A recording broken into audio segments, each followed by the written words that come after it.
Je bénis Dieu pour l'approche, la prédication, l'enseignement de mon fils. Est-ce qu'on peut acclamer le Seigneur? Il y a plusieurs manifestations et expressions de l'amour. Il y a un texte dans les Écritures qui dit « Dieu châtie et corrige celui qu'il aime ».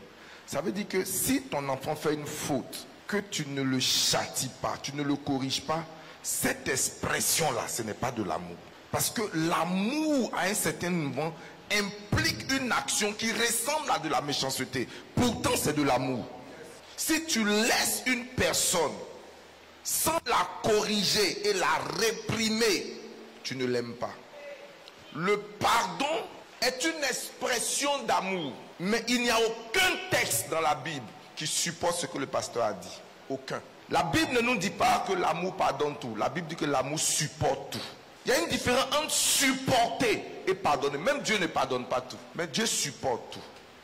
Supporter tout, c'est avoir la capacité d'accommoder toutes choses. Ça veut dire que sur la terre, là, Dieu supporte les drogués, les brigands, les méchants, les athéistes, les homosexuels. Il ne pardonne pas, mais il supporte. La Bible dit que son amour dans ce cadre-là fait descendre même sa bonté. La Bible dit que si Dieu n'était pas amour, il allait seulement pleuvoir sur les bons. Mais il laisse qu'il pleuve à la fois sur les méchants.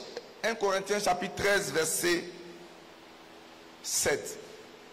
Ok. Parlant de l'amour, on dit l'amour fait comment? Est-ce que vous savez que excuse ce n'est pas pardonner? Quand on dit je t'excuse ou bien vous m'excusez, ça ne veut pas dire que je pardonne. Ça veut dire que je comprends.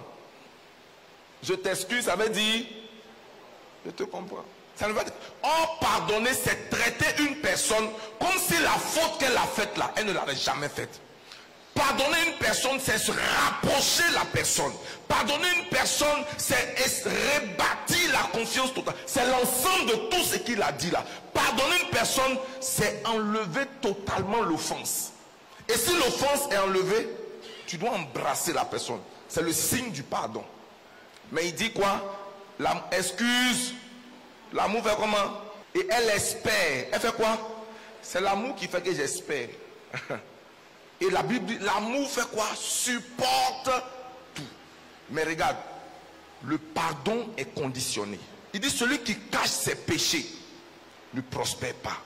Mais celui qui les avoue, c'est-à-dire que celui à qui tu dois pardonner, doit reconnaître qu'il a fait une faute.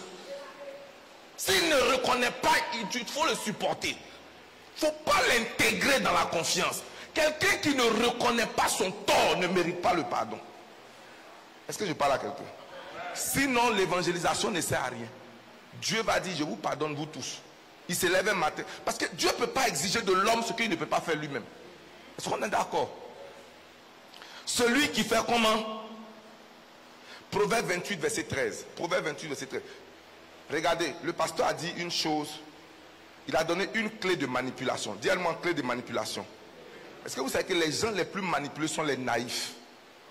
La sœur de ce gars-là, elle pensait aller rendre visite à son frère.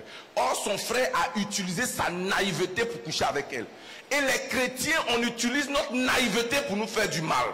Sous le prétexte de l'amour, on manipule les gens.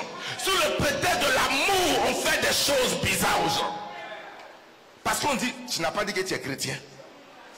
Tu masses mon pied, je commence à dire, mais tu n'as pas dit que tu es chrétien.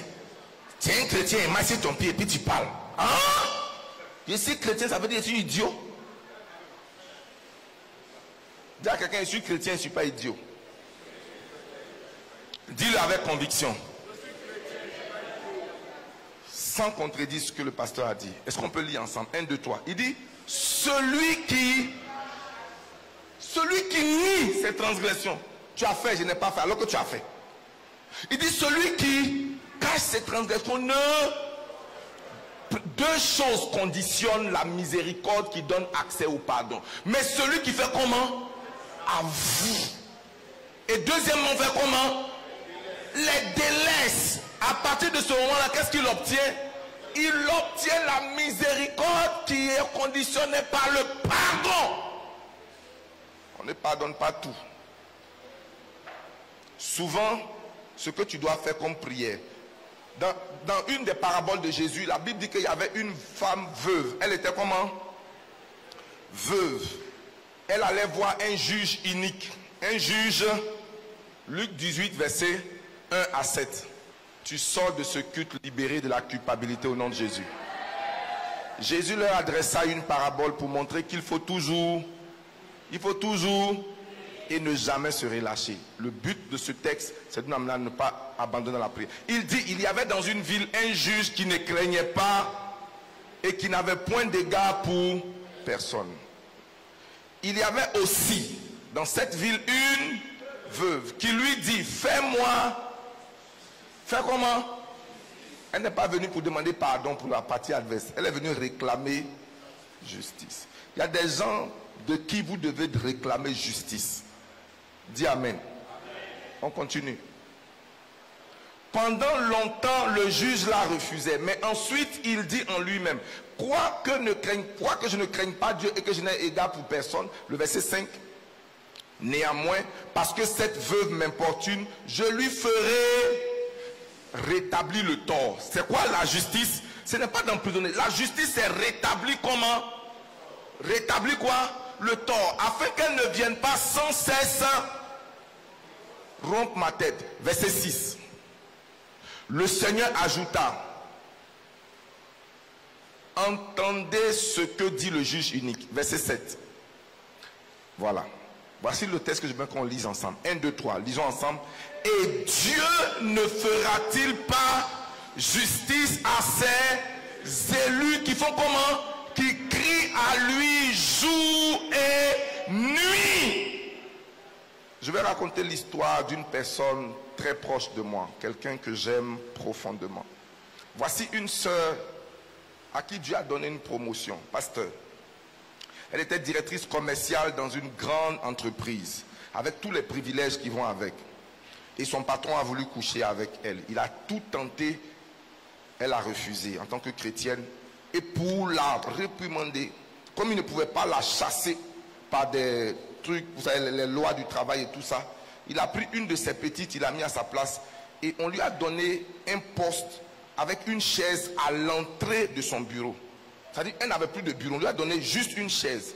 Donc quand ses anciens partenaires viennent, on la trouve à la porte dans l'humiliation. Le but c'était qu'elle soit humiliée et qu'elle-même rende démission. Donc chaque matin elle venait supporter le mépris et la honte. Et la jeune fille qu'on a mis autour de là, elle ne manquait pas de lui dire, mais qui faisait le boulot ici là? C'est quels gens qui faisaient le travail? C'est n'importe quoi. C'est vraiment les gens qui faisaient le travail, ils ne connaissent rien. Et elle était là, chrétienne, elle est assise, elle regarde. Si j'écoute le pasteur tous les jours, je vais dire, Seigneur, pardonne-leur, ils ne savent pas ce qu'il faut. Ils savent. Ils savent.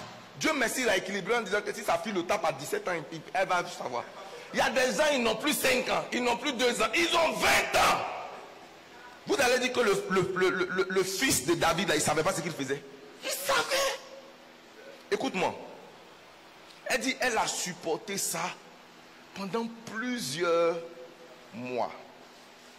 Quelle est la consolation? Homme de Dieu. Cet homme-là, bon, je n'ai pas envie de rentrer dans des considérations. Il était très influent. En fait, il était dans la famille présidentielle. C'était un gars intouchable. À l'heure où je parle, lui-même est en prison. Lago est en prison. Dieu a consolé. Il dit, ne vous vengez pas vous-même, mais laissez agir la justice. Donc, regarde, tu ne peux pas perdre ton travail à cause de quelqu'un et tu vas te retrouver à l'église, on va te dire, pardonne la personne. Mais quel est l'équilibre de la parole de Dieu? Pourquoi quand je dois crier justice, je suis confronté à me culpabiliser parce que j'ai mal? Et que quelqu'un rit et qu'il est content que je sois à l'église parce qu'un pasteur viendra me dire la chrétienté c'est le pardon. S'il savait qu'il y avait une dimension de vengeance, il n'allait pas faire ça. Il y a des prières que David a fait. Il dit que leurs enfants deviennent vagabonds, qu'ils deviennent stériles, ceux qui en veulent à ma vie. Il dit je les aime mais ils sont contre moi. Seigneur, je ne veux pas les toucher moi-même. Lève-toi et venge-moi. Non, tu ne peux pas venir dire non Seigneur, pardonne-le. Je ne suis pas particulièrement fier de certaines choses, mais quand je regarde la vie des gens qui m'ont fait du mal, d'une certaine façon, leur vie n'est pas devenue meilleure que la mienne. Un de mes anciens boss avec lequel j'ai eu le dernier conflit avant de quitter la maison partenaire a perdu sa femme, a perdu le boulot, les derniers renvois, il a été renvoyé. Il se retrouve aujourd'hui faisant des directs, quelqu'un qui était puissant, et il y a 2 personnes qui suivent. Quelqu'un qui faisait trembler un système, qui déplaçait un jet privé. Quand je regarde ça, je dis Dieu est Dieu. Tu ne peux pas toucher un saint. Et puis, non. Donc, tu pardonnes à une personne lorsqu'elle reconnaît sa faute. Maintenant, nous devons supporter les gens. Avec leur... Maintenant, je te supporte à distance. Je n'ai pas de rancune dans mon cœur. Mais ne me demande pas de te traiter comme un ami. Est-ce qu'on est ensemble? Donc, il y a ceux qu'on pardonne et on ne peut pas pardonner à tout le monde. Et il y a ceux qu'on Par exemple, une femme, pour que ton mariage réussisse, tu as besoin de ces 2 choses. Tu as besoin de supporter. Par exemple, tu as un mari. Si tu as un mari comme moi, la chambre sera toujours en désordre, alors que j'aime l'ordre. Mais j'aime l'ordre que les autres font, pas l'ordre que moi-même j'ai fait. Et tu vois un peu. Moi, j'aime l'ordre que les autres font. Mais l'ordre que moi-même dois faire, c'est compliqué.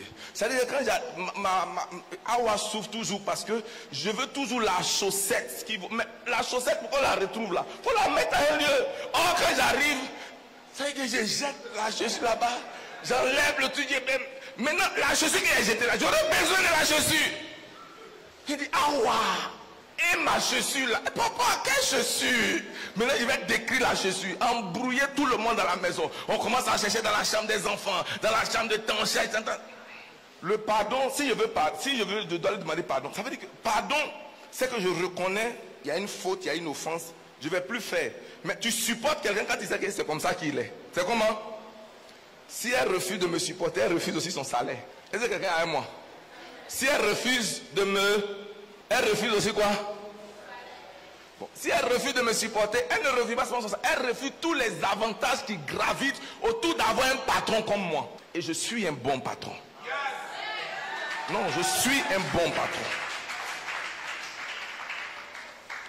Jocelyne a travaillé avec moi. Je n'ai pas été seulement son pasteur. Vous savez, le genre de patron qui crée un restaurant dans l'entreprise pour ne pas que les gens partent loin pour manger. Vous devez manger. Le genre de patron où, quand ton enfant est malade, tu es mon employé, et puis je dis, envoie-moi l'ordonnance de l'enfant, je paye.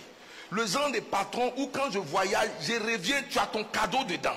Au même titre que mes enfants. On a vu le genre de patron là où? Maintenant, si tu ne veux pas supporter mes chaussettes, tu vas aller chez un patron qui sera très ordonné, mais qui ne va pas. Amen. Alléluia. Maintenant, il faut de l'amour pour accommoder des faiblesses, des choses qui ne sont pas... Non, pourquoi il ne tire pas la chasse d'eau? Je divorce parce qu'il ne tire pas la chasse d'eau. Papa a dit, certaines personnes ont... Vous savez, il y a ce qu'on appelle les abus. Qu'est-ce que c'est un abus? La mauvaise utilisation. J'ai confiance en toi. Et en retour de ma confiance, tu abuses. Ça veut dire que tu n'as pas été digne de ma confiance. Maintenant, celui qui a été abusé, on ne peut pas lui imputer de pardonner à celui qui a abusé. C'est trop. C'est trop. Tu voles mon argent, tu ris avec mon argent, et puis on doit encore venir me prêcher que je dois aller encore te dire que mon argent que tu as volé là, et pour lequel tu ris là, je te demande pardon. Dieu n'a qu'à te pardonner pour ça. Non. Non. On n'a qu'à te voler aussi. Il faut que tu paies ton travail. Vous savez, il y a des choses dans lesquelles je n'ai pas envie de rentrer. Mais les gens que j'ai décidé de garder loin de moi sont des gens qui sciemment savaient avec qui ils traitaient. Et ils ont voulu utiliser cet abus. Il dit que lui là, il pardonne. Il va laisser tomber. Après un temps, il va laisser tomber. Ils savaient exactement. Ils sont sur le degré et le niveau d'estime où je les ai mis. Donc, c'est des gens qui ne cherchent pas le pardon, mais qui veulent se montrer plus intelligents. Je dis, je ne suis pas bête. Je ne suis pas stupide. Il y a des personnes, non, tu vois que tu te sens coupable, non, on ne pardonne pas, tu ne pardonnes pas. Il y a des gens à qui tu laisses un temps. La Bible dit, voici le temps de la grâce, voici le temps de la miséricorde. Donc, il y a un temps souvent que tu donnes à des gens pour qu'ils fassent amende honorable. Mais derrière, ils se disent que il y a une action là qu'il ne prendra jamais. Il sera bloqué quelque part. Il ne va pas faire ça. C'est un enfant de Dieu. Il tient trop à sa réputation. Il tient trop à certaines choses. Je sais que c'est comme ça. C'est lui-même qui doit venir. Tu es tombé sur une autre personne qui a une compréhension différente des Écritures. Et si des gens sont sérieux, lorsque le pasteur Saül est venu, il était en train de rentrer dans certaines considérations et puis il s'est arrêté. Une nuit, il m'a appelé, il m'a dit, mon fils, assez c'est assez. Ne permets à personne d'abuser de ta bonne foi. Sous le prétexte que le pardon existe et que lui, s'il ne demande pas pardon, toi, tu dois pardonner. Non. Il y a des gens, si vous les revoyez ici, il y a un problème avec mon intégrité, il y a un problème avec moi. Parce que ce ne sont pas des gens qui ne savent pas ce qu'ils font. Ils savent très bien ce qu'ils font. Donc, pour récapituler, le pardon existe. Parce que si tu ne pardonnes pas, il y a un chemin, une vie, une opportunité que tu as avec quelqu'un avec qui tu dois faire du chemin. Mais parce que tu ne veux pas pardonner cette personne, tu peux couper, interrompre cette grâce dans ta vie. Et Dieu te permet de pardonner aux gens parce que toi aussi tu fais des fautes. Et parce que tu as eu à demander pardon hier, il faut toi aussi s'aimer la semence de l'amour, du pardon dans la vie de quelqu'un d'autre. Pour dire je te pardonne parce que moi aussi j'ai fait des erreurs, j'ai fait des fautes. Mais le pardon est différent de la confiance. Ce que le pardon fait, le pardon donne l'opportunité de bâtir la confiance. Ça veut dire quoi? Je t'ai mal parlé, tu as eu mal, je ai reconnu que j'ai mal fait. Je te demande pardon, je ne vais plus reprendre ce que j'ai fait. Donc je demande ton pardon. Traite-moi comme si c'était un incident de parcours. Même si c'était intentionnel, je reconnais ma faute. Donne-moi l'opportunité, l'occasion de rebâtir la confiance, de rebâtir l'amour, de rebâtir l'estime. C'est vrai que je t'ai escroqué, c'est vrai que j'ai fait telle chose, mais tu peux me faire confiance. Si tu me donnes de l'argent encore, je vais avoir la même... je vais utiliser ça différemment. À partir de ce moment, tu embrasses la personne en lui disant, je te pardonne. Et quand tu pardonnes, tu ne rappelles plus la faute. Quand tu pardonnes, tu n'as plus de ressentiment. Et vous savez, le pardon est la juste rémunération face à quelqu'un qui demande pardon. Si tu continues de douter de quelqu'un qui t'a sincèrement demandé pardon, c'est toi qui vas souffrir. Vous savez pourquoi il est difficile souvent de demander pardon? Particulièrement aux femmes. Quand tu viens avouer ta faute, c'est comme un voleur qui va au tribunal. Ou bien qui va à la police. Toi, tu penses à la police, on pardonne. À la police, on condamne. Non, ma chérie, vraiment, je veux te demander pardon. J'étais allé en voyage. Et puis voilà ce qui s'est passé. Ah bon? À un moment, tu lui dis, si elle ne t'avait pas dit, est-ce que tu allais savoir? Je m'en fous de ça.